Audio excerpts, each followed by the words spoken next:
د ګردو د کاڼو اسان او مجرب او فری علاج د الله په فضل سره بیانو. ځکه ډیر مسلمانان ورونه زمون په دې مشکل باندې مبتلا دي.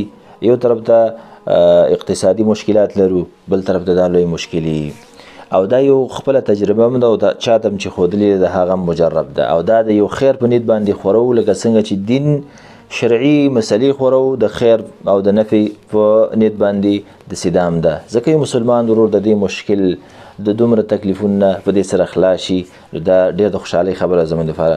عزتمندو د دې ډېر اسانه علاج دی، ډېر اسانه علاج. مونږ کې مشکل دا دی چې شی په پیسو شي هغه راته ګران اهتمام کوو، او چې شی بې پیسو شي بیا مو ته اهتمام نه وي.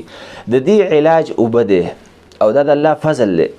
دا مشکل هر چاته ډېر کم خلک به دې نه خلاصي، نور ډیر په دې باندې مبتلا دي دا کاڼي پیدا کیږي. اول خو به دې ته تشویش نه کوي، سوچ به نه کوي چې زما په دغه باندې درد دی، ځکه دا د ډیرو خلکو راځي. سهار په ناره باندې به 3 ګیلاسه اوبه څښي په ناره باندې. ښه نارې مطلب به دا نه چې د رساخان په سر ناست چې ته غړپ ته تېر کړي، نه، سهار چې راپاڅېږي که 3 ګیلاسه 3 پیرې د یو ځل نه شو څښلی، یوه وڅښه، بیا پسې نیمه ګنټه 20 منټه بعد شاوخوا بیا وڅښه، بل وڅښه، 3 ګیلاسه پوره کړه، که نه 2 خو وڅښه، یو خو به ځان فرض که که دا تکلیف لري. ښه دا که څونه غواړي ستا زر علاج وشي او مشکل دې زر ختم شي نو اوبه ډېرې وڅښه په ناره. دویم ډوډۍ پسې به متصلې اوبه نه څښي. دریم ډوډۍ په منځ کې به اوبه نه څښي، مګر چې کله دې ضرورت شو دا به وڅښي. نور یعنې کوم وخت کې چې ستا خېټه کې تازه ډوډۍ نه وه نو اوبه چې دې څونه څښلی شي دا څښه، څونه چې څښلی شي دا ضرر نه در کوي، دا فایده کوي. زما خپله دا تکلیف و الټراساونډ چې وکړو کاڼي پکې پراته وو، نو ډاکټر ما ته ګولۍ ولیکلې او هغه ګولۍ چې وي ما 1-2 وخوړلې، نورې مې ایسته ورته ولې. دا ګولۍ زما داسې عام طبیعت مزاج مې ورسره جوړ نه خورم. دا اوبه ما شروع کړې 2-3 کاله بعد مال داسې نه چې دا کاڼي غټ شوي ما کې، ځکه داسې مې اورېدلي وو دا چې درد نه کوي، دا غټېږي او حرکت نه کوي.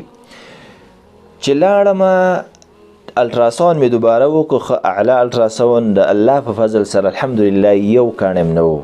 2 کسانو ته نږدې خلکو ته هم دا نقصه من ښودلې وه، الټراساونډ یې کړې وې، ورته ویلي چې ګردې چا خبره چې هغه اپریشن به ورته سخت شي او ځکه چې ډکې دي، مکمل ډکې دي. او هغې خلکو هم دقه علاج د اوبو شروع کړو، سهار په ناره اوبه څښل او عام وخت کې الحمدلله الټراساونډ یې کړي دي، مکمل صفا دي د الله په فضل سره. د دې نه بل لوی علاج او اسان او فري نشته دی او دا مهم علاج دی. دغه قیسو بیسونه به تاسو خلاص شئ، نو اوبو ته به په دغې طریقې سره دوام وکړئ. بل دا دی اوس خاص کر اوس جمع دی یخې اوبه ډېرې مه څښئ، ځکه چې نور سینې تکلیف پیدا نه کوي. لږې ګرمې کوي، ډېر چای هم مه څښئ، ځکه دا چای خپله مشکل جوړوي. اوبه ګرموئ یا لږ چای پکې اچوئ، ډېرې ګرمې مه څښئ، ډېرې یخې هم دا اوبه تاسو وڅښئ. او بل دا کاڼی چې کوم دی په دې ګردو کې دا ډېر د پوس وي، دا رجیږي په دې سره، دا دې سره څه کېږي رجیږي او په نرمه دغه سره دا کېږي.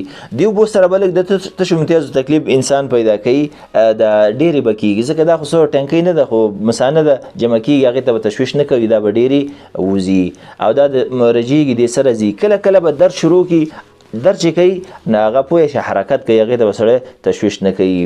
نه د دې نه بعد هغه ورور چې د ګردو تکلیف لري او دا علاج نه استعمالوي، دا به په خپل ځان ظالم وي، ځکه چې دا علاج تا ته معلوم دی او مجرب دی او تی به هم نه کوي.